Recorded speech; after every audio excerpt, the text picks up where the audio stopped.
চারদিকে শুভ্র তুষারের চাদরে ঢাকা।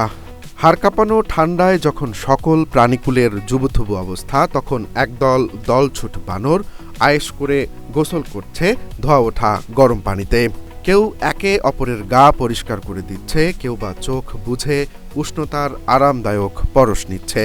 দূর থেকে দেখলে মনে হবে এটি কোনো বিলাসবহুল স্পা সেন্টার, যেখানে পরম নিশ্চিন্তে সময় কাটাচ্ছে একদল বিশেষ অতিথি।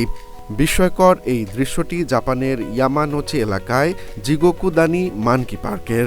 সেখানে শুক্রবার দেখা গেল কয়েক ডজন জাপানিজ ম্যাকাও বা স্নো মানকির এই অভূতপূর্ব বিলাসিতা। তুষারাবৃত পাহাড়ের পাদদেশে অবস্থিত এই পার্কে বন্য বানরদের এমন কাণ্ড দেখতে ভিড় জমিয়েছেন শত শত পর্যটক। কেউ ক্যামেরাবন্দি করছেন তাদের খুনসুটি, কেউ বা অবাক বিস্ময়ে তাকিয়ে আছেন। একজন পর্যটক তার অভিজ্ঞতায় বলেন, বরফ আর বানর যে এক ফ্রেমে এভাবে দেখা যেতে পারে তা কল্পনাই করা যায় না।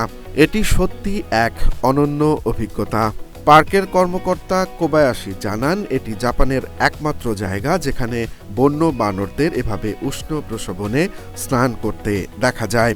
1964 সালে প্রতিষ্ঠিত এই পার্কটি এখন কেবল একটি পর্যটন কেন্দ্র নয়, বরং গবেষক ও আলোকচিত্রীদের কাছেও এক বিশেষ আকর্ষণের নাম। কোনো খাঁচা বা কৃত্রিম বাধা ছাড়াই বন্য পরিবেশে বানরদের এমন স্ট্রেস ফ্রি জীবন দেখার সুযোগ বিশ্বজুড়ে বিরল।